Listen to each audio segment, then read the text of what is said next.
We humans like to imagine that history's darkest chapters are well known. The Black Death, the World Wars, the mushroom cloud rising over Hiroshima. But what if I told you that long before all of those, in the middle of the so-called Dark Ages, there was a single year that scholars now call the absolute worst time to be alive? Not a war, not a single battle, not even a political collapse, but a year when the very sky itself seemed to betray humanity.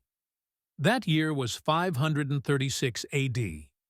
Imagine waking up one morning, expecting sunlight, and finding instead that the sun had dimmed to a pale, ghostly disk.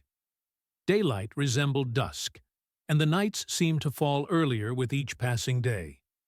For the people of the 6th century, there was no science to explain what was happening, only fear. To them, the world itself appeared to be ending. What they experienced wasn't a passing storm. It was a twilight that stretched on for 18 unbroken months. The air grew cold and wet. Crops withered in the ground, and as harvests failed across continents, hunger followed. Historians tell us that this wasn't caused by war or conquest. It wasn't the work of human hands at all.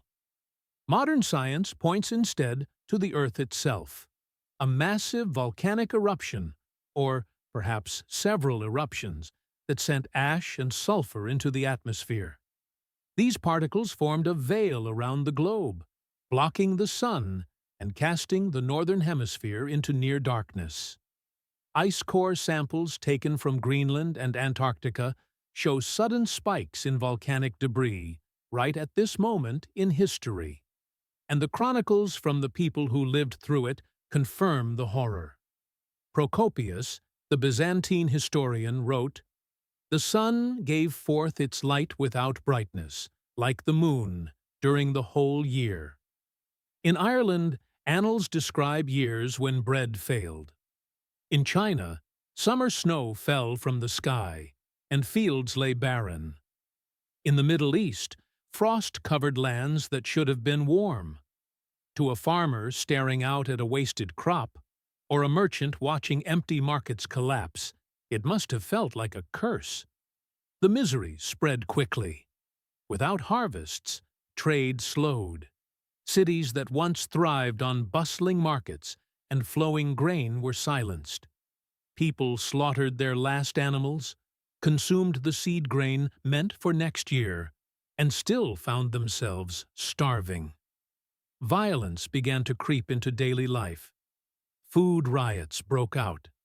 Peasants abandoned their lands, flooding into towns that could no longer feed them. The old structures of society, economy, governance, even religion, strained under the weight of famine. And then came disease. Just a few years after the darkness began, the weakened population of the Eastern Roman Empire was struck by something even more devastating. The first recorded outbreak of bubonic plague, remembered as the Plague of Justinian. Already malnourished, already desperate, people now faced a new terror. Entire households were silenced in a matter of days. Corpses lined the streets. Entire towns seemed to vanish. Modern estimates suggest that this plague may have killed tens of millions over the decades that followed. For the survivors, it confirmed what many already believed, that they were living through divine punishment, or the final unraveling of the world. But to understand this moment in history, we have to strip away the numbers and the broad strokes, and imagine the lives of ordinary people. Picture Lucius, a farmer in Gaul, waking every day to a sky that never clears, staring at fields of dead wheat, his children hungry, his wife coughing.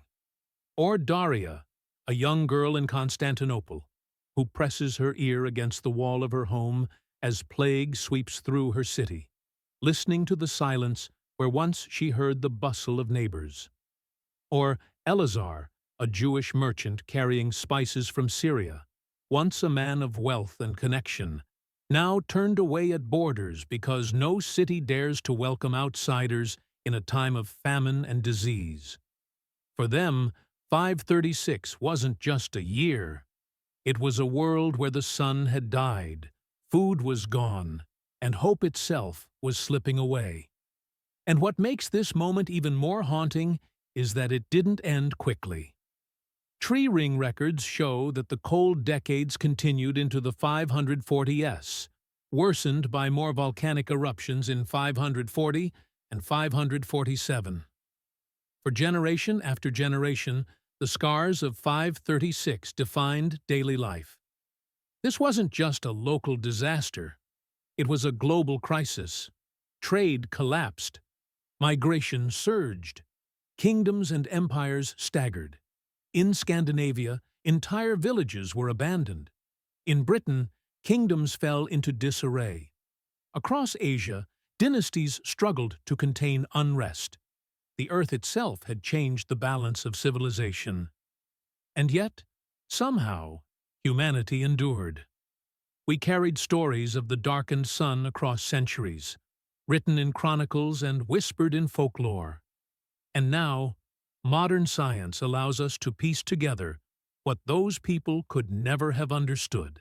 The mystery of 536 was not divine wrath, but a chain of volcanic catastrophes that plunged the world into a miniature ice age, setting the stage for famine, plague, and collapse. But that's only half the story, because to truly grasp why 536 is remembered as the worst year in history, we need to look deeper into how these overlapping disasters reshaped society, altered the course of empires, and left a mark so profound it would echo through centuries of decline. And that is where our journey continues. When the skies dimmed in 536, it was more than a freak of nature. It was the beginning of a chain reaction that altered the course of human history. The darkness struck first, but it was everything that followed: the hunger, the plague, the collapse of trade, that truly made this period unlike any other. Before the sun vanished, the ancient world was connected in ways we sometimes forget. Trade routes stretched from the Mediterranean to the heart of Asia, carrying silk, spices, grain, and gold. Caravans crossed deserts. Ships moved across the seas. Markets thrived. But when crops failed, the entire system began to unravel. Cities could no longer feed themselves. Merchants had nothing to sell. Demand for luxuries evaporated overnight. Ports emptied. Roads fell silent. What had been a vibrant web of exchange collapsed into isolation. The Eastern Roman Empire, which still held power in the 6th century, suddenly found itself bleeding from within. Its population weakened, its coffers drained, its armies stretched thin. Instead of building, it was forced into survival mode. Across Europe, famine forced rural people to abandon farms and seek refuge in crowded towns. Many never returned. In Scandinavia, archaeologists have uncovered abandoned villages, whole communities left empty. And in Britain, kingdoms crumbled into chaos. This wasn't just a setback. It was centuries of progress suddenly reversed. But the most haunting detail of all is how long it lasted. Tree rings and ice cores confirm that the cold didn't lift quickly.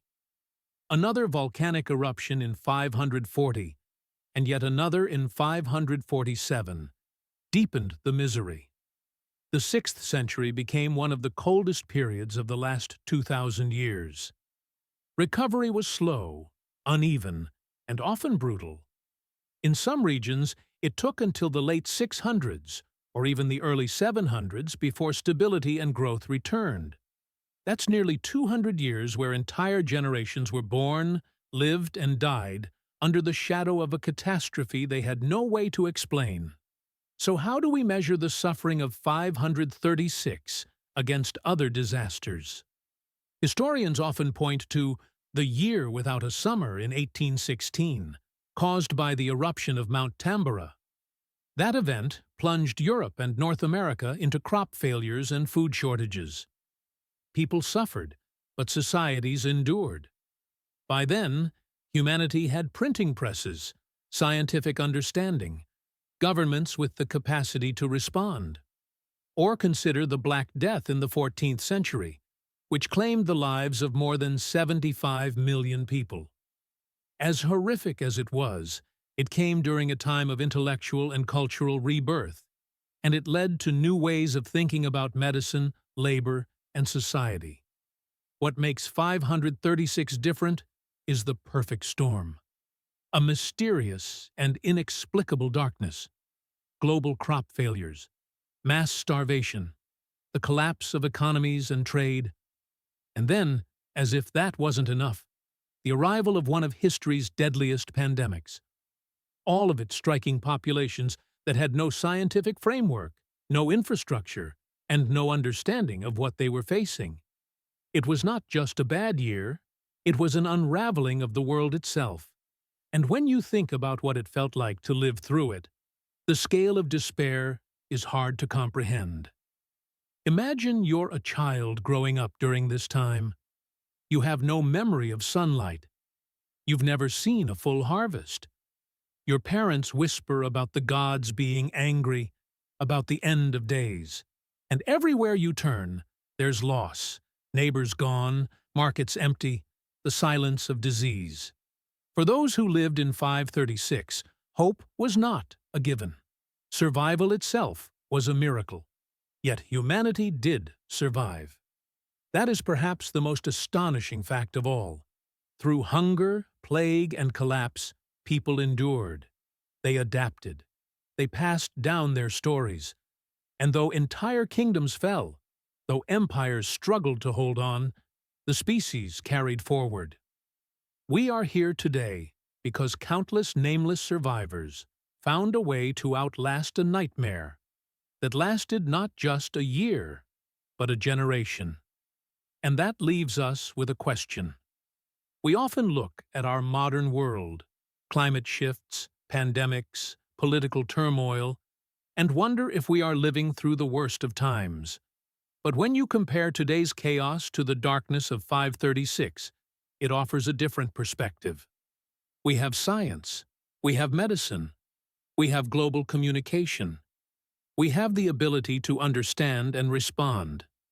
The people of 536 had none of that. And yet, they survived. So perhaps the lesson of 536 isn't just about catastrophe. It's about resilience. It's about the staggering ability of human beings to endure when everything else falls apart. And if they could outlast the year the sun disappeared, maybe we can face our own challenges with a little more courage.